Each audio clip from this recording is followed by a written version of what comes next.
Welcome everyone to the House of Dates. Um, it's so wonderful to have all of you here in presence for our final event of the semester and of the calendar year. I'm Dr. Sam Pourfairzadeh. I'm an associate professor of Islamic and Digital Media Studies at Starr King School for the Ministry. I also direct the Center for Multi-Religious Studies. I'm joined by Teama Shear, who is the associate director of uh, the center and also an assistant professor of organic multi-religious ritual. Uh, um, and Claudia Horwitz, our honored speaker for today, will be speaking with us about movement chaplaincy. And before we get there, I just want to say a few words about the center, as we are the first of our kind, which is every time I think of that, I think it's really cool because we are promoting an understanding of religious disposition and practice and spiritual disposition and practice as non-binary in nature, that some of us might identify as both and rather than either or when it comes to spirituality. And we offer research, symposia, and public programs that advance scholarship and dialogue about multi-religious spiritual formation, ritual arts, education, and their interrelated dimensions. So a few things that we do is we sponsor sessions within the Starr King Annual Symposium in the summer, as well as other public programs like this, House of Dates. And we offer courses in a diverse array of religious and spiritual traditions. We also offer two certificates, one in multi-religious studies and another one in psychedelic justice and companioning, and multi-religious chaplaincy training in coordination with Starr King's chaplaincy concentration. I'll drop a couple of links in the chat after I speak so that you can visit this on your own time and check out the Center for Multi-Religious Studies as well as Starr King School for the Ministry. A couple of other cool things that we do. One is called the Tapestry, which is a repository of multi-religious articles, media, curricula, and educational materials. And if you'd like to contribute to that, you're more than welcome to email us at cmrs@sksm.edu if you're a writer or a content producer and have something that's really that you feel the world might benefit from seeing. Last year, we founded this House of Dates program, which is a program series um, presented by the center and co-sponsored by the Sarah and Hajar series, and in partnership with Muslim and Jewish voices from diverse backgrounds and histories. The series offers opportunities for deep learning, multi-religious worship, and chaplaincy training, demonstrating a commitment by Jews, Muslims, and allies to counter Islamophobia and anti-Semitism and advocate for justice in Palestine and Israel. And if you'd like to take action in regards to the situation in Palestine and Israel, I would direct you to the House of Dates page right to the bottom where we have some links that you can follow. I'll drop that also into the chat so you can attend to that on your own time. But without further ado, I'll turn it over to my colleague, Teama, and looking forward to a great talk. Thank you so much, Sam, and welcome all. It's such a gift to be here with you. And it is really a great pleasure to welcome a colleague and someone whose work I have such respect for, Claudia Horwitz. Claudia has spent 30 years strengthening nonprofit leadership, community organizing, and movement building. She founded and directed Stone Circles and the Stone House, an organization and retreat center that worked to sustain activists and the work for justice through spiritual practice across all traditions. In 2019, she founded and ran Rise Up Initiative in collaboration with the Nathan Cummings Foundation to nurture the soul of Jewish social justice. And Claudia serves on the leadership development faculty for the Annie E. Casey Foundation. Claudia is the author of The Spiritual Activist: Practices to Transform Your Life, Your Work, and Your World, as well as numerous articles. She has a master's degree in public policy from Duke and is a trained yoga teacher. Claudia serves as board chair for Open Dharma, on the advisory group for the Black Girl's Guide to Surviving Menopause, and as a movement chaplain with Tzedek Lab. She's passionate about helping people integrate a results-focused approach with thoughtful process, racial justice, and the sacred. Claudia lives on a small island off the North Carolina coast. Claudia, it's such a joy and gift to be here with you. Thanks so much, Taya. It's so great to be here with you and with all the folks who have shown up to this call. Will you open this offering with a grounding practice? Yeah, I would love to.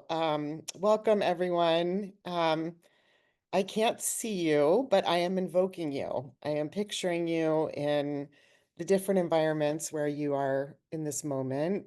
And I know that we're probably catching each other between other things, whether that's school, work, family, practice, community. So, just really want to create a little bit of space for us to ground and for you to choose as I offer this short meditation how you want to enter into it. Um, I want to name a couple other things. I just want to acknowledge it's really been a time.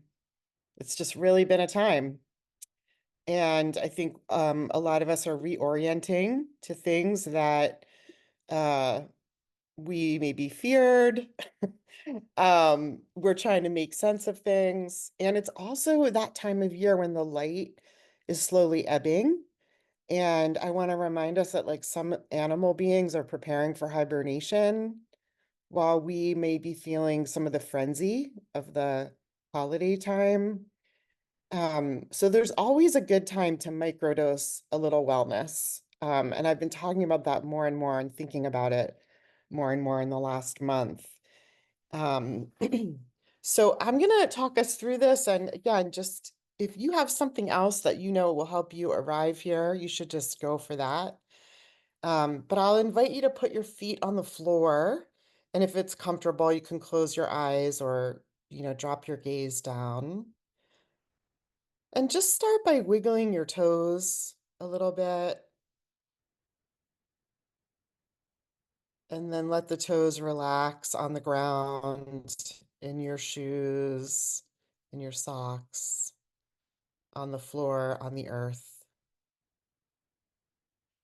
Let the weight of your buttocks kind of sink down into the chair or the couch or the car. And then as you take your next inhalation, I'll invite you to just lengthen your torso a little bit up from your waist. So you just lengthening the spine a bit. And you might want to, as you exhale, just really let that breath go. And then inhale, you can draw the shoulders up to the ears.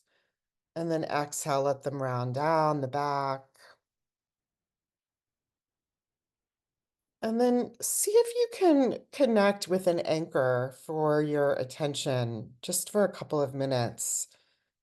An easy one might be the belly as it's moving in and out of the breath. You can even bring a hand to your belly.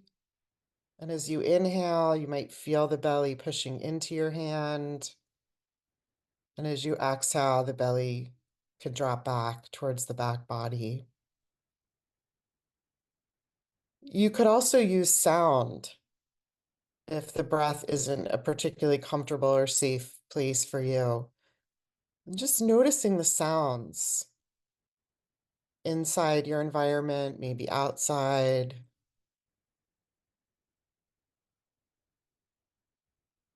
And the other last option for today is to just notice your hands. Notice whatever energy or sensation you might be feeling in your hands.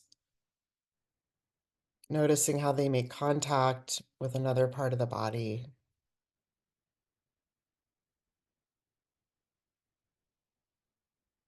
And for the next couple of minutes, just really letting yourself rest in one of these forms of grounding, the breath in the belly, the noticing of sound,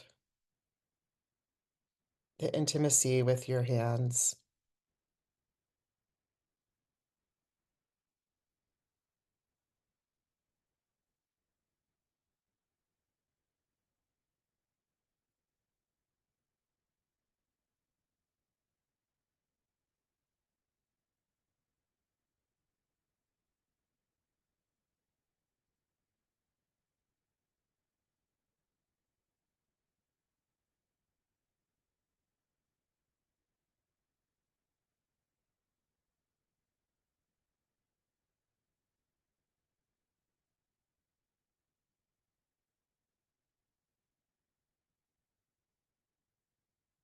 And as you're connecting with this anchor of attention, you might start to notice how that anchor is not static.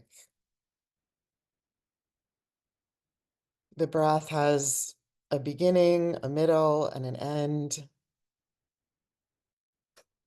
Sounds come through and they go. Even sensations or the experience of our hands is actually ever changing in a subtle way.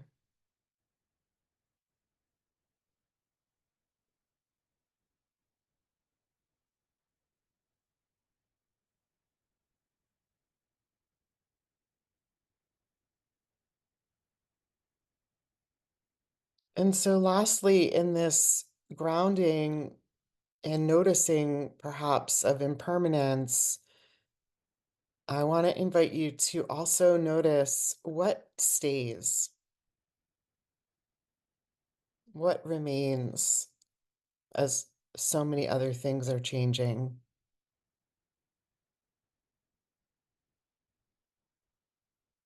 What's one part of your essence or the essence of life? It doesn't even have to be personal to you. That is a through line.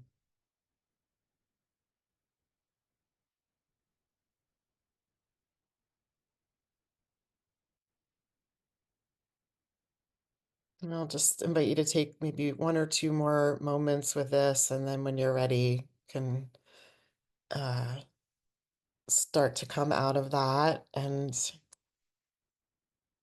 hopefully some of it will come with you.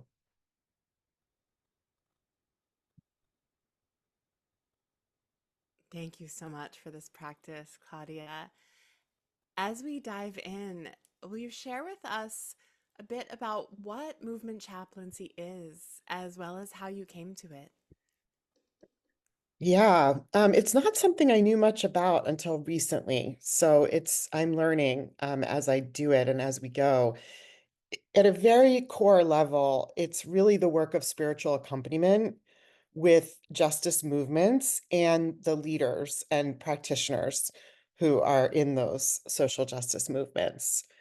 Um, and I'll share more about it. I want to say a little bit about how I came to it first, because the roots of it for me are actually like 30 years old. Um, a long time ago, I had been an organizer and really worried about sustainability. I just felt like we were all kind of broken, kind of addicted, kind of despairing. And I started finding my way. I had migraines, I had depression. It was like a whole, the whole thing. I started really finding my way through meditation and yoga. And I was doing it sort of on my own, but I really wanted to be in relationship with other people around it. I really wanted to break the isolation. And I really felt like this had to be some big strand of movement work, or we just wouldn't be able to survive. And I was actually losing friends, literally. Like I felt like we were dying and we weren't even winning. It was like a really hard moment of truth for me. So I started talking about this tentatively with others that I'd been in movement work with in one form or another. And of course, those spaces drew other people out, right? And I think a lot of any kind of spiritual accompaniment is really about the willingness to name a need in the context of the collective, right? And it's important because um, that allows it to kind of complement the way that capitalism has kind of co-opted some of the healing work and spiritual work that's out there. And some of that work is amazing and has helped me. Like, I don't demonize that at all. But I feel like we want to know that we have a lot of different options. Um, and this whole process back then was this interesting process of like, kind of coming out of a different kind of closet than the one I came out of around my sexual identity. And I have this really poignant memory of co-leading a group of activists a long time ago, focused on the role of spiritual practice. And one person mentioned that they had just started going to therapy, which at that time was like a very brave admission, right? And it opened the door, like many other people started to name that they were also doing that or thinking about it. And it really started to uncover that there was a deep well of need for a different kind of support and growth and accompaniment than anything folks were getting, right? They weren't really getting it at that point, most of them from their religious traditions. I think some of that has really shifted, especially for white folks. Some folks of color were still very tied to more, formal forms of worship. And we've just come a really long way. There's so many streams of support that are available now to people. And one of those is movement chaplaincy. And it's lesser known, which is why I'm so thrilled that you wanted to talk about this. And Faith Matters Network is the organization that's really been a leader in like defining this. And they talk about it as a mix of care, sustainability, and accompaniment through one's vocation. So it's really a stream of healing and healing justice that allows for the creation and resilience of beloved community. It's equipping people who have some connection, usually to faith or spirituality, to grow from and build from, to be able to show up with their best skills, their tools, their practice, and their knowledge. Um, so that's kind of how I think about it in a not so short nutshell. I love what you're sharing, and I'm wondering if you can share with us a bit more about what movement chaplains actually do, as well as share with us some about the movement chaplaincy network that you're active inside of. Yeah, totally. So the movement chaplains work that I've been connected to, which Taya is also has been an amazing part of, has started since right after October 7th, right? When there was the Hamas attack and then the massive disproportionate response from Israel. And it was started very specifically to support Jewish activists who were taking action to end the war in Gaza. And it was started by two different organizations, two Jewish organizations, Tzedek Lab, which is a multiracial network of Jews who are really working on transforming the Jewish community, particularly around race and racism. And then If Not Now, which is American Jews who are organizing to end US support for apartheid in Israel.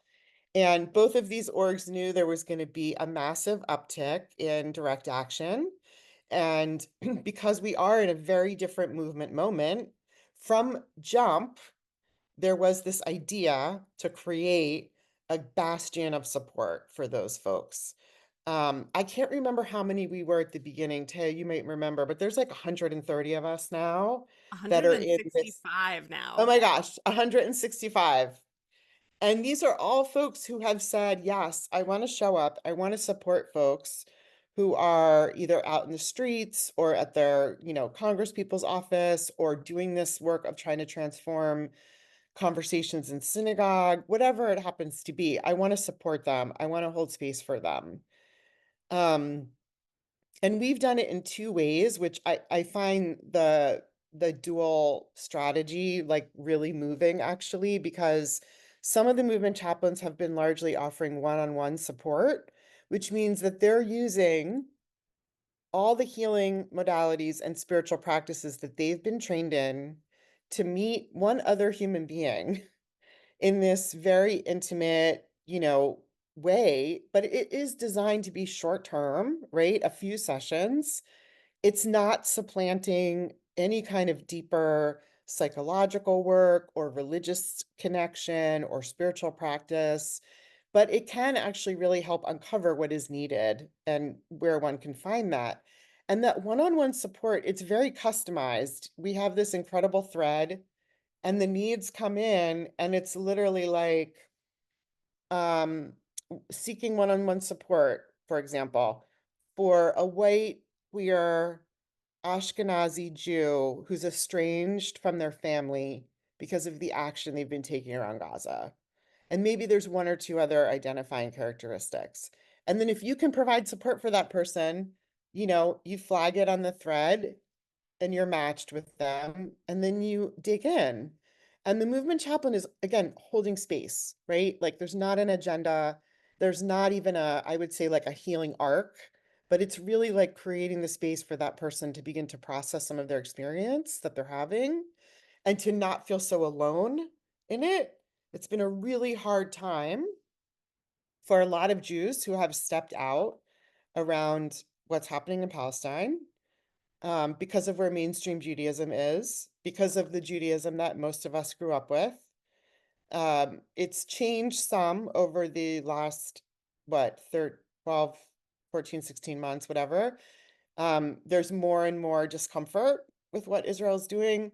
But in the beginning, especially, and because of how horrific the Hamas attacks were, a lot of people had nowhere to go to like share what their experience was with this, and then their political kind of moral compass, how they were actualizing that to take action around it.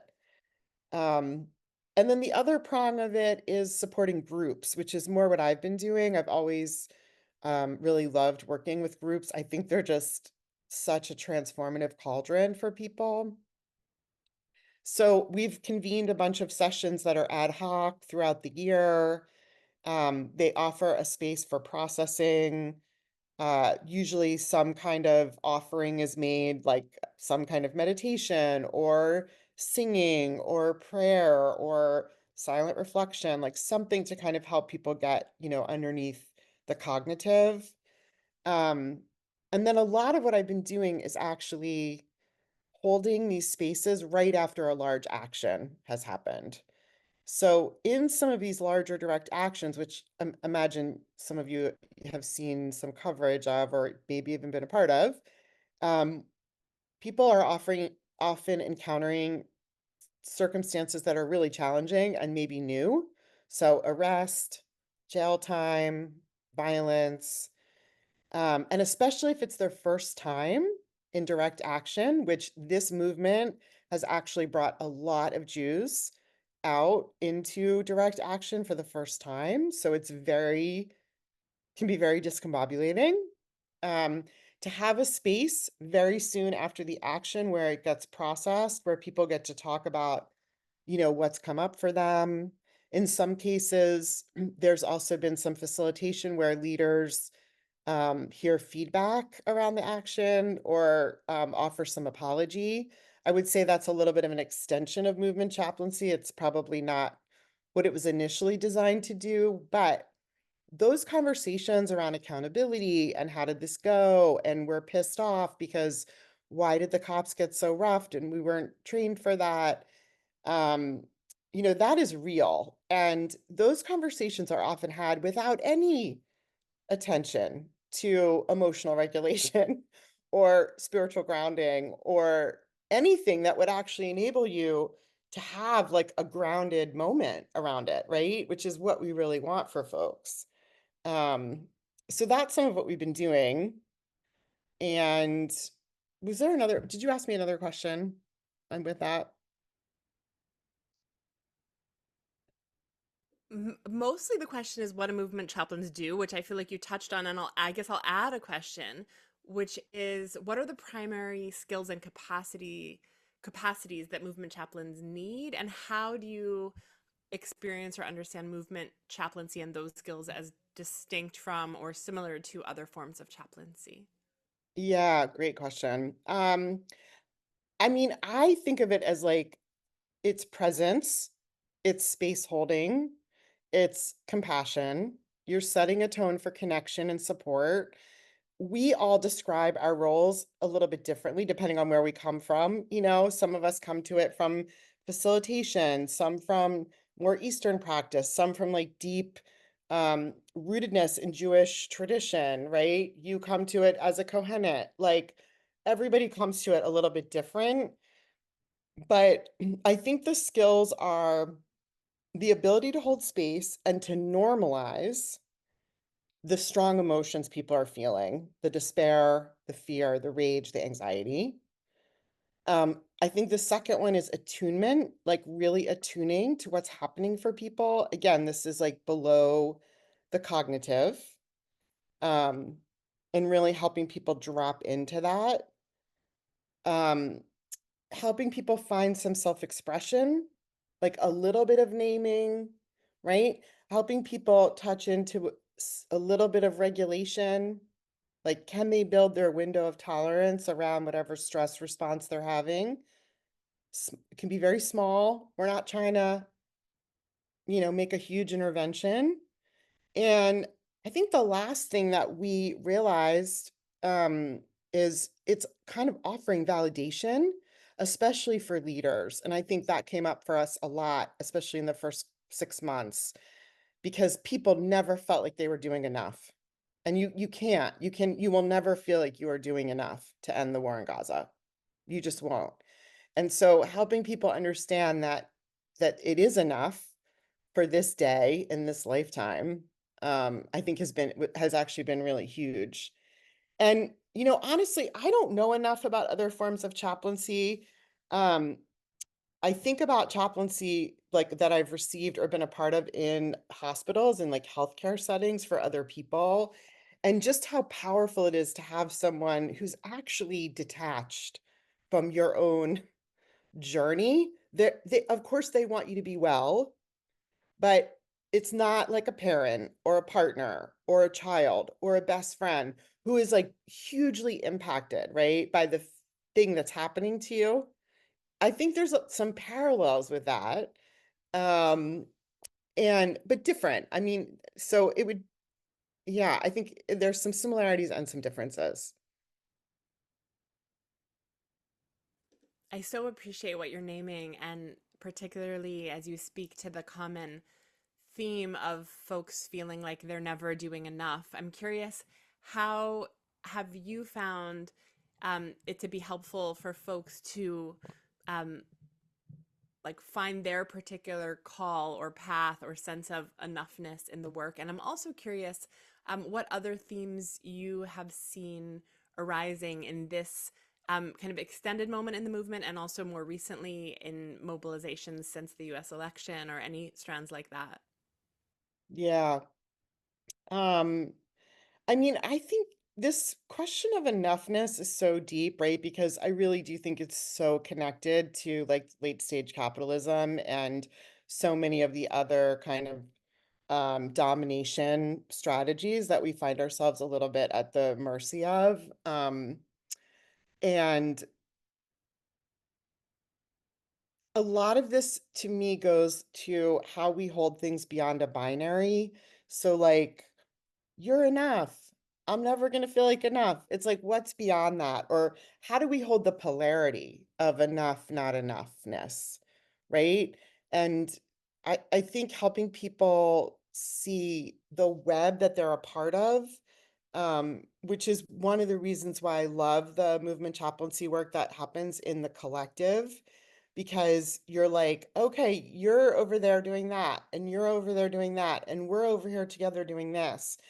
And it almost can allow you to take a little bit of an exhale that this is actually not all on your shoulders, right? Like, and I know there's some amazing Jewish teachings about this that you know way better than I do, of like um how you wrestle with your part in Tikkun Olam, and taking on what you can take on. I mean, the challenge for this is that organizing culture in the US has been fraught with some real, I don't want to say dysfunction because there's so much functional about it, but it has patterns that we then, that then play out in people's lives. And certainly there's the pattern of urgency, right? It's hard not to feel urgent in the post October 7th world, in the post November 5th world. Some of that urgency is always going to be there, and it's necessary. It's in a sense, it can translate into that stress response of fight, and there's nothing inherently wrong with that. It's like, how do we modulate it so that we're not getting kind of eaten alive by it, right? Like, what's the titration? Meaning, like, what's the appropriate amount that will allow us um, to kind of feel that sense of action and motivation without being like flooded or, so hooked into the adrenaline that we've actually lost some of our best resource, which, we've seen that over and over again. Um, and I do think there's a lot around these stress responses that I think are really telling for people. We're in a huge stress response right now since November 5th. And it's kind of inevitable in some ways, right? But it doesn't have to be permanent. Um, and I think that maybe I'll say a little bit about that because I think it could be helpful. Um, when big things happen, big emotions follow. And when big emotions are there, the stress responses kind of go a little bit haywire. And it's harder to feel like we have ourselves, right? Like we have a sense of agency. We know what words are going to come out of our mouth and how they might affect somebody else. We know what kind of action we want to take and what we don't want to take. We take shittier care of ourselves. Like all those things, tend to happen. Um, and that takes a real toll on every part of our lives. It's a little bit of a Mobius strip, I would say, like that anything we're experiencing, like it comes from the collective and it goes back to the collective, right? It's like I don't know if Mobius strip's the right metaphor, but you get what I'm trying to say. Um, and actually, I think for movement chaplaincy, like really helping people understand that and be aware of it and like tend to themselves in that is really important because in the body's physiology, the nervous system acts like a command center. It regulates us, our thoughts, our actions, our feelings. And those nervous systems don't exist in isolation. They exist in the collective. Any room we step into, any family dinner table, any meeting, any lobbying effort, there's a bunch of nervous systems in there pinging off each other. Um, and so any effort we can make to regulate a little bit has like a huge impact. And we have to be able to do it without uh denigrating our stress responses. So this is like really important. And as a movement chaplain, it's something I really bring in a lot because those stress responses are usually forged in childhood. They usually come out of survival. They can be born out of trauma or, anything that was happening in your family system. And we develop our stress responses, whether it's fight, flight, freeze, fawn, some combination of those, to protect ourselves from being flooded. And we're being flooded more and more right now. So there's something can be inherently helpful. But the main thing is they're normal. And the biggest issue for me and why I bring this in so much in movement chaplaincy is I just want people to have more choice. At the end of the day, when something really raw is happening or something is infuriating us or and I've had plenty of existential despair since October 7th. Being a Jew, having like to figure out how to make my way with this identity, it just gets to a point where you're like, you know, I want all of us to just have more choices about what we do when we're in those moments where we don't really know how else to kind of operate other than to go to a lashing out or reach for the addiction that has always like served to help us distract. And we all have those, no shame in that. Just what other options are there? Um, so what I love about, I guess one more thing I'll say about the movement chaplaincy work is that it's short, they're like an hour, the sessions are maybe 2 hours at most. Um, and I think because the loving attention that hopefully we're offering people in those spaces is really non-judgmental. I think that's another thread, right, through chaplaincy work is non-judgment. People can really start to share the hard things that they might not have anywhere else to go with. And that actually also can help interrupt some of the stress responses that are not life-giving, let's say, right?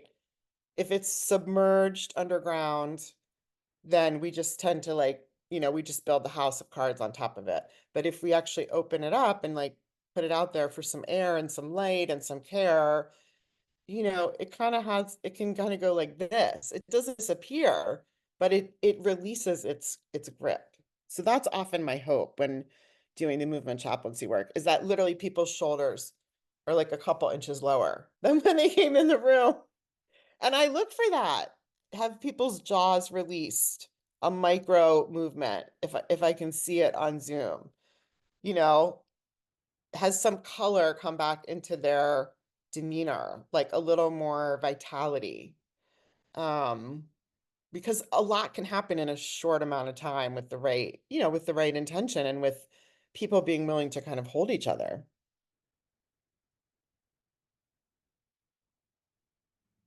I so appreciate what you're naming here. We're receiving some great questions and comments that I'll turn Oh, to great. momentarily. I have two more questions for you. Yeah, yeah. The first is Awesome. a shorter one, the second more extensive. I'm wondering how you distinguish or how you help folks distinguish between like what might be called false urgency and real urgency. Like in Oh, a moment that feels like globally urgent, how to actually engage in a way that that supports nervous system regulation and capacity.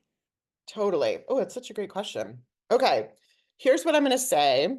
I almost want to know what you would, I really do want to know what you would say about this. To me, real urgency is literally like if someone is about to get hurt, like physically harmed or deeply emotionally harmed in the moment. That to me is an urgent situation. Most of the rest of what we encounter is actually not urgent. Not that there's not like a very clear need to be moving in formation as efficiently as we can. Yes, to that. But the false urgency usually comes, in my experience, out of people's anxiety. And sometimes that anxiety has nothing to do with what's actually happening. So I tend to think of like real urgency as literally just being like, is someone going to be harmed in this moment? And how do we need to respond? And the rest of it, I think it's not that helpful. Thank you so much. You've been speaking about the experience of serving in movement chaplaincy. I'll add a layer, which is you are one of the folks who is a movement chaplain for the movement chaplains. Yeah. Like you often are holding space for those serving in movement chaplaincy to have what they need. And I'm wondering, are how those needs may be specific, what supports movement chaplains to be movement chaplains, and how you might help folks find ways to work within their scope of practice and capacity and to find like their place in the work. Yeah, totally. I know because I was thinking about this earlier, like I would bet that most of the folks on this call are already doing movement chaplaincy work in some form, and maybe very informally in ways you don't even realize, because just the way you're supporting people you love or people you're in relationship with. And there's a couple of people on this call, I'm not going to name them, I'm not going to call them out, but I know they're doing it and I'm doing it for a really long time. Um, so Oh my God, I just blanked on your question, Taya. I'm so sorry. This It's is fine. How do you be a oh right, movement chaplain for the movement supporting the movement chaplains? Yeah. tablets, right. Um, Like what are particular needs that you see there? yeah, totally. So we started that because obviously we felt like, wow, these folks are holding a lot of space. There is some almost like vicarious trauma, right, or secondary trauma that can come up when you're doing this, right, when you're holding those spaces for people, because people are bringing some really heavy shit. And I do want to say that we're really clear about boundaries we're drawing in movement chaplaincy and not really working with people around deep trauma, but obviously trauma comes with, right? So it's in the room in different ways. Um, and most good structures that healers or therapists or whoever are in have, right? What could be called like a supervision group. And I think we just felt like, oh, we need that. We need a space where people can say, like, here's what I'm noticing, right? We wanted to get a sense of patterns that were happening. And here's what I need to be able to hold these spaces. Here's what I don't feel like I'm doing that well. I think I may have caused harm. I'm not sure what to do about that.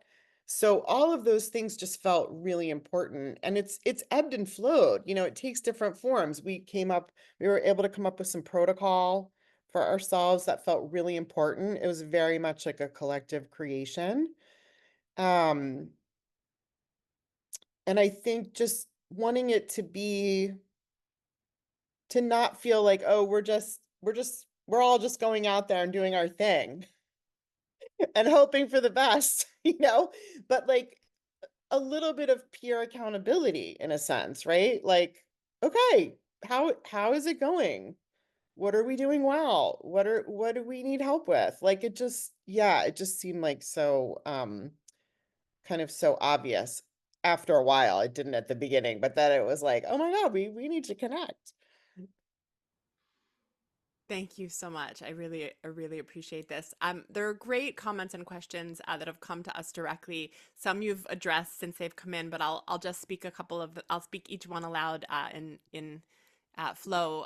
The first, who are you convening, organizations or protest groups, and where? How do you convene them and set community agreements? In person, virtual, boundaries?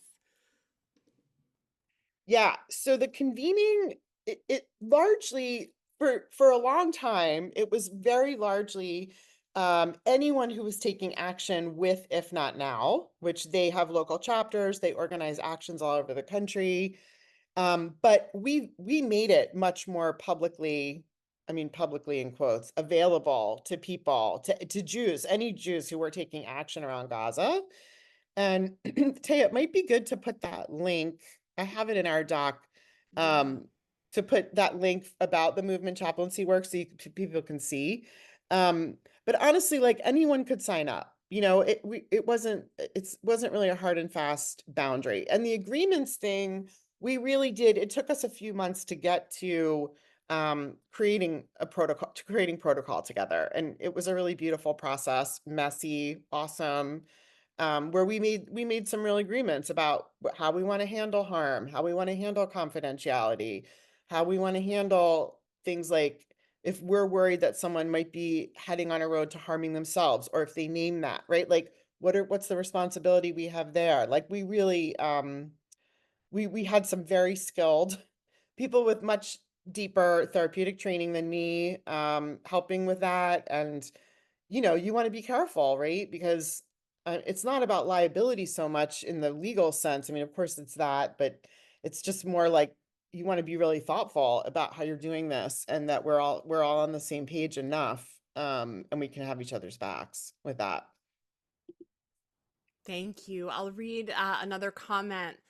Loving this conversation. To the question regarding differences between movement chaplaincy and other chaplaincies, I would add that movement chaplaincy includes a social justice lens. Practitioners need to have some grounding in movement work and dynamics. And that's something that I really see is folks who are chaplains, as if they haven't already been, as they become more oriented to movement work, and there's kind of a natural bridge that can happen.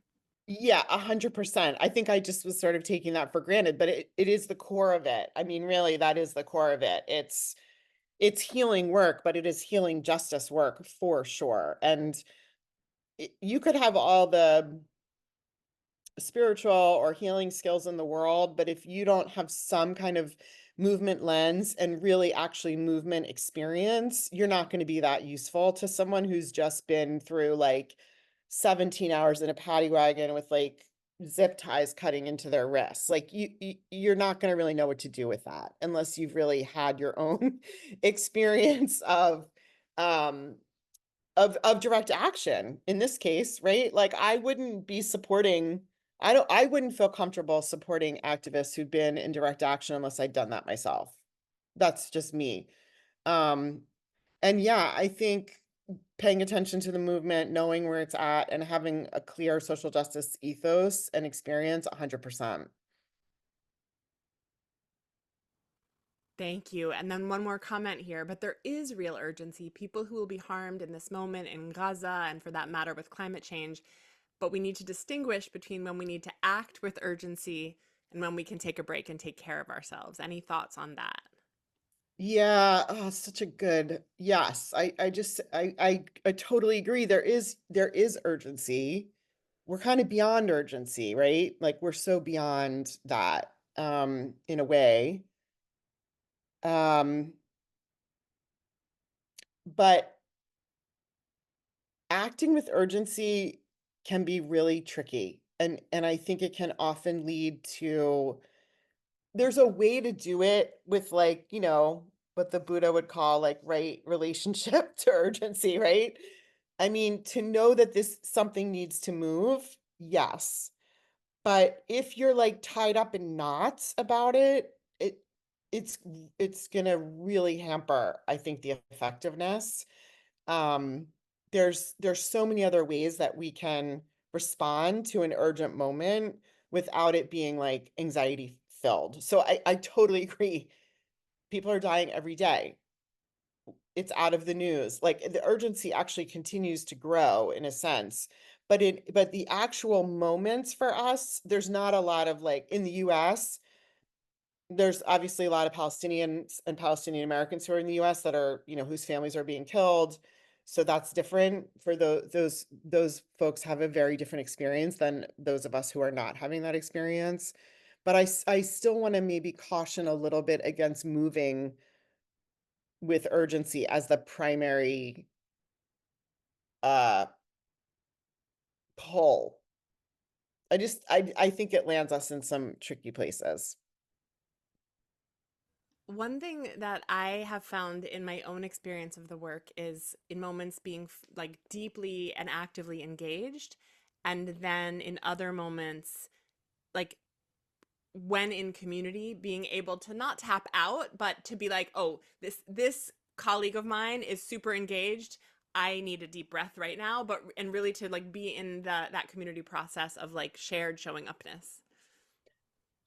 I think that's one of the many reasons we move in community. We can't all be tapped in all the time. Um, it's not humanly possible. And so knowing um that there is space for that. There was this gorgeous webinar, if people haven't seen it, Angela Davis and Lama Rod Owens, who's a Buddhist teacher, did a program at East Bay Meditation Center facilitated by Prentice Hemphill. It was scheduled, I think it was literally like 2 nights after the election. The recording is on YouTube, so maybe someone can find it or I can and put the link. Anyway, there's some really great stuff, and Angela Davis says some great stuff about this in there, and I'm blanking on it a little bit, but she talks about this. Yeah, that leaning in, leaning back, it's essential. I mean, it's essential. I have a really good friend whose husband just had like a devastating stroke like 3 weeks ago. Like he still can't move half his body. Um, like I had to lean back from a bunch of stuff to turn towards that. I had to do that. We all have that. Most Any of you who are raising children, any of you who are caring for parents, it's like you got to feel like you can put the energy into what is needing your attention in the moment and not feel like shit because you didn't show up for a meeting or a phone bank or whatever. I mean, I'm just. Thank you so much here. There's one more comment. I'm also going to place the link in the chat for the video that you just mentioned Oh, great. with Angela Davis, Lamarad Owens, and Prentice Awesome. Hemphill. There's like Um, 45 minutes of build up, which is actually worth watching, especially for those of you that are in the Bay. If you don't know a lot about EBMC, it's like an amazing thing. And so it'd be worth watching. But if you want to cut to the chase, like fast forward like 40 minutes.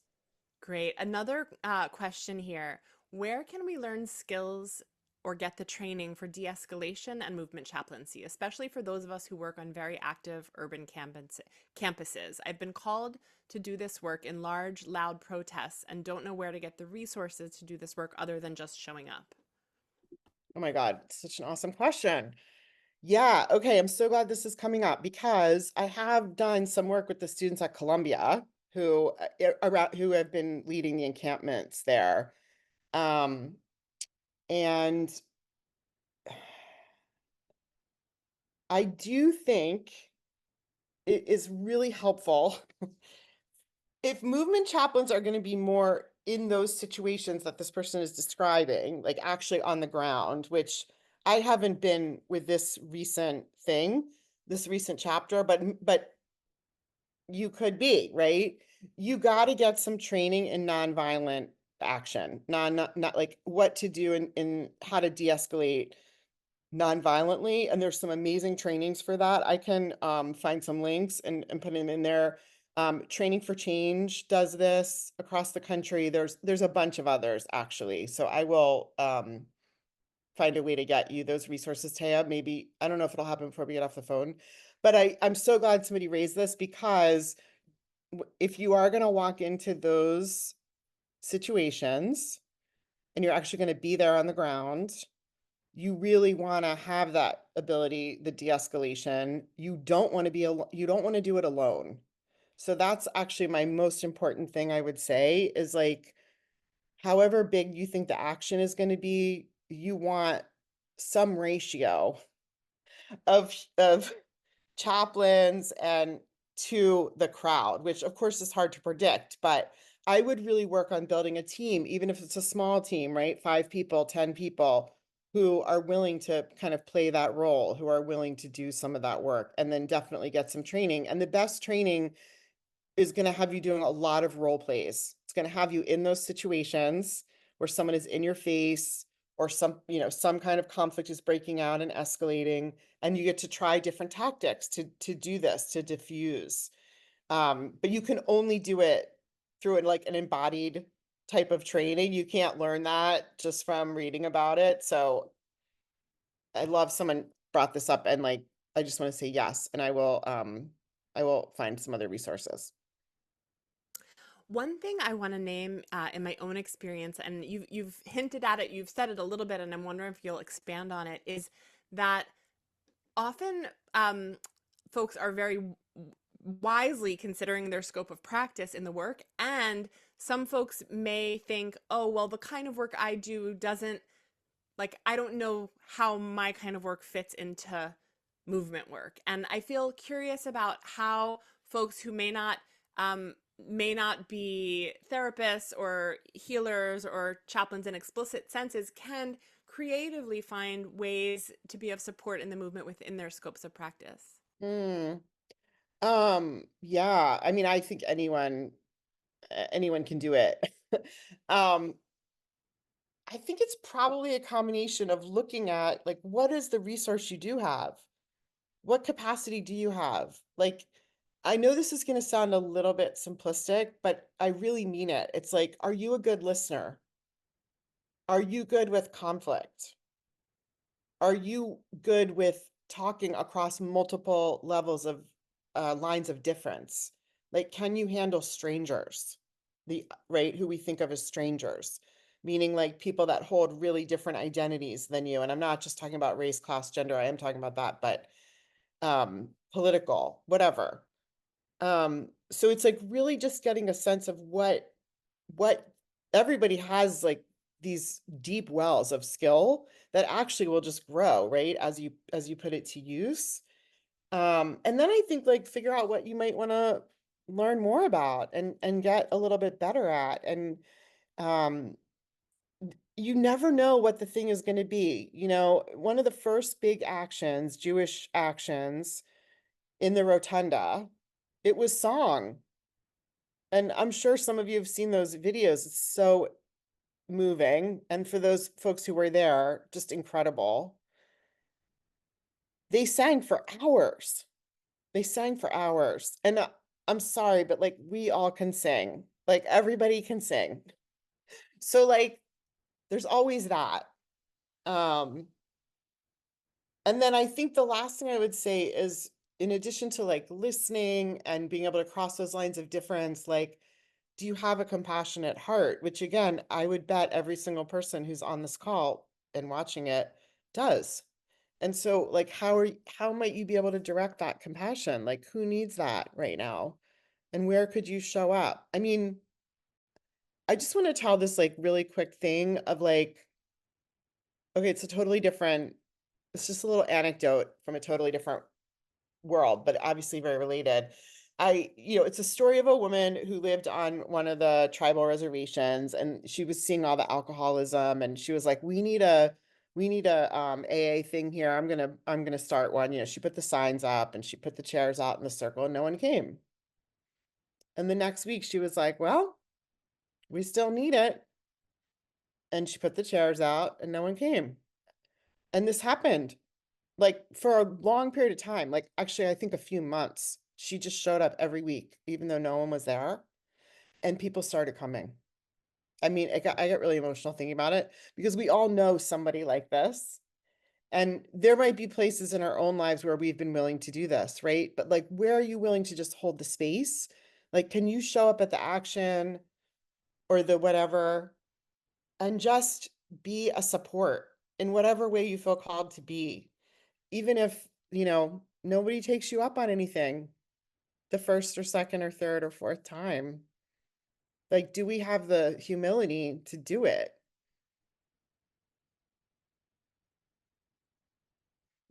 I am so moved by this story and I so appreciate what you're saying. I'm thinking of my own journey with movement chaplaincy and how pretty soon in I started kind of being guided to serving movement chaplain ways by listening to what people were asking of me rather than presuming I knew what was needed.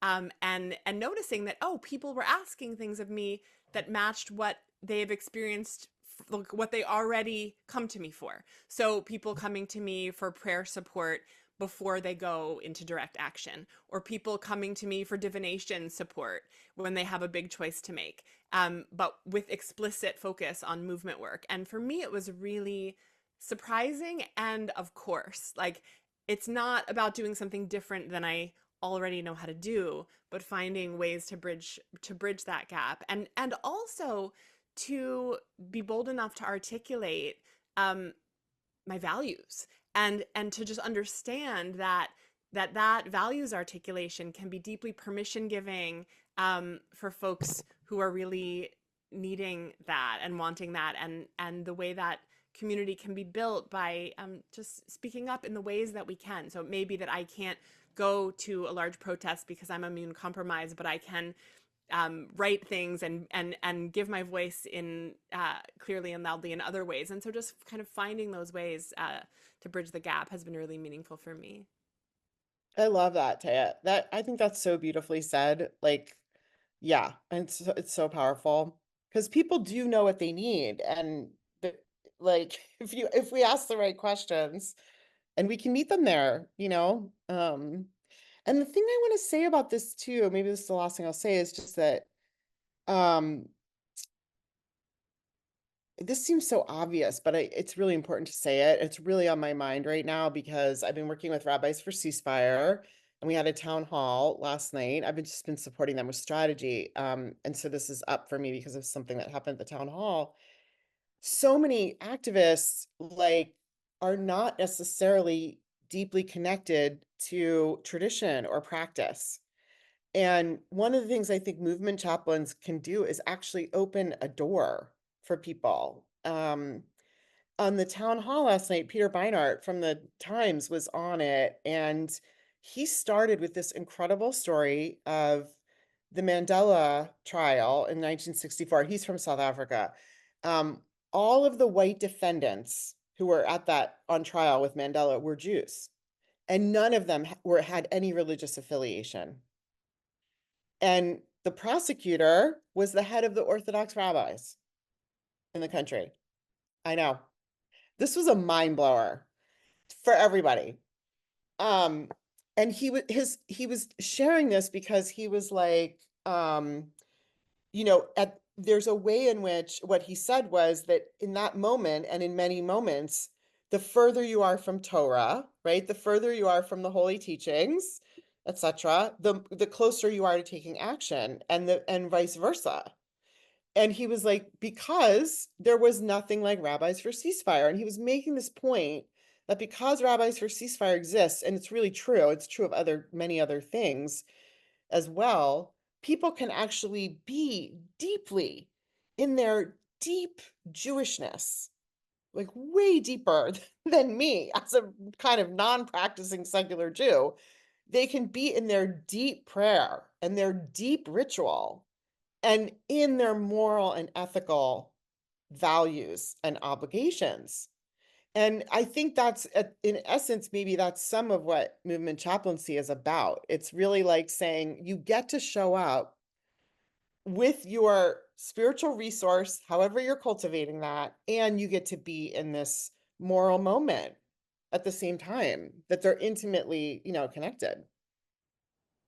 So potent, so true. Thank you. I'm wondering, Claudia, as we weave toward completion, if you will bring us into a practice once again. And before we do that, I'll just say in response to some of what I'm also seeing directly in the Q&A, yes, this recording will be shared. You'll find it before long on our House of Dates website. For those who are seeking the link for the bit.ly support, it's bit.ly/move, MOV support with a capital M and a capital S. Also, I'm seeing in the chat folks shouting out Faith Matters course on movement chaplaincy. And I also just want to give deep praise for the work of Star King as what's been named as the most progressive theological institution in North America, and our chaplaincy concentration. Many folks are deeply committed, and also our students in Masters of Arts in Social Change, as well as our MDiv, are engaged in so many powerful ways. So I just kind of shouting out the many networks, portals, Yeah, possibilities. So there's many options, and here we are in this moment with our bodies, with our breath. totally. Claudia, what you've offered has been such a gift. Will you land us with a practice again? I will. And I want to say, for those who want to do a deeper dive in movement chaplaincy specifically, I do want to just name Faith Matters Network again, because we took so much inspiration and actual guidance from them and how to do this. So I think it's a 12-week course. It's like faithmatters.org, faithmattersnetwork.org. Anyway, you'll be able to find it. We can find anything these days, unfortunately. Yeah, so I just want to close us with a little short practice that kind of allows us to feel into accompaniment a little bit. So, um, maybe kind of settle where you are, and you might take a minute to connect back in with whatever anchor you were using in the grounding practice, maybe the breath in your belly or sounds or sensations in the hands.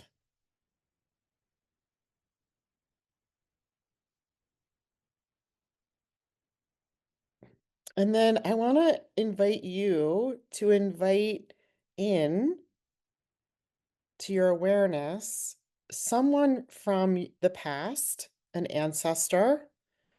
They could be biological or cultural, and to feel them behind you. Maybe you can actually feel, and there may be more than one person.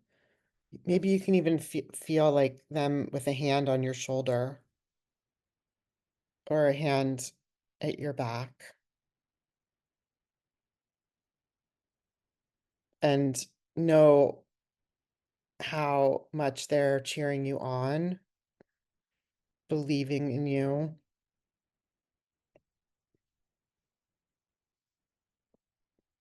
And then inviting someone in from the present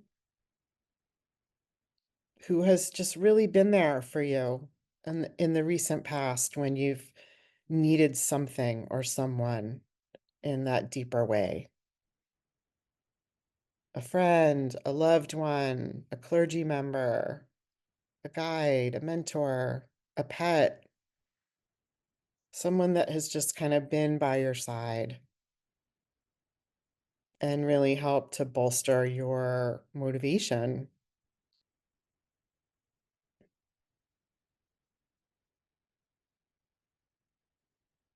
And then to also invite a second person in from the present, someone who you know that's struggling, somebody who could use you at their back, or maybe you're already at their back. And just kind of notice you with your hand there, maybe a whispering in their ear.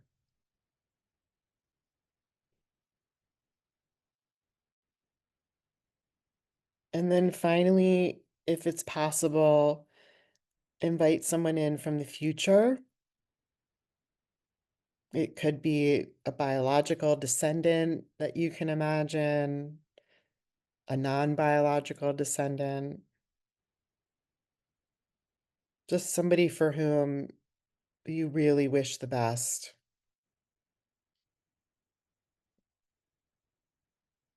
And you might just picture them in front of you,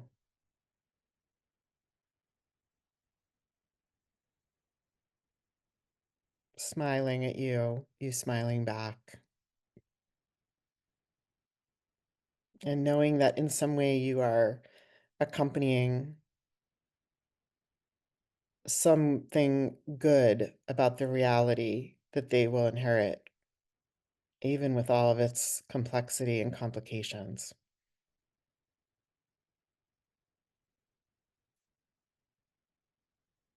And then just take a minute to kind of notice what, if you can feel into it, can you feel yourself surrounded by these beings? How you're accompanying them, how they are accompanying you, and how little that actually requires of us in a way.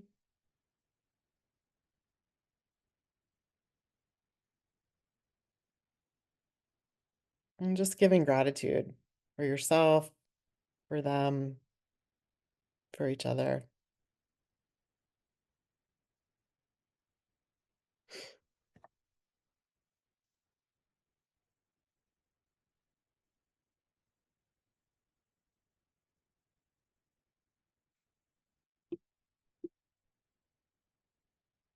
I'll pass it back to you guys. Close us out, I think. Thank you so much, Claudia. It's been such a gift, such a gift to be with you. Thank you so much for having me. I love the opportunity to talk about this work. I really appreciate it. And I love Star King. I'm so glad you guys exist. It's really wonderful to have you here, Claudia. Thank you so much for being with us and for the beautiful practices that you led, and for the conversations that we had, Taya, with your excellent facilitation as usual, and for all of our questions and comments that we received from the people that joined us today. Hopefully, we'll have more in the video on demand when it hits YouTube. Um, Really just grateful for your presence today, and it's really wonderful to hear from an expert in the field. I want to draw your attention to the House of Dates page once again, the call to action that we have. That if you would like to and are able to contribute to those working towards immediate humanitarian relief in Palestine and Israel, there's 4 links there. One to the Palestine Children's Relief Fund, also Jewish Voice for Peace, the Gaza Mutual Aid Support Network, and the U.S. Campaign for Palestinian Rights.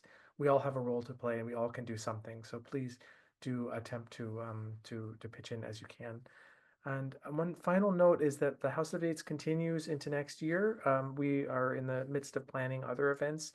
So please stay tuned if you'd like to join our email newsletter. That's a great way to receive information about our events.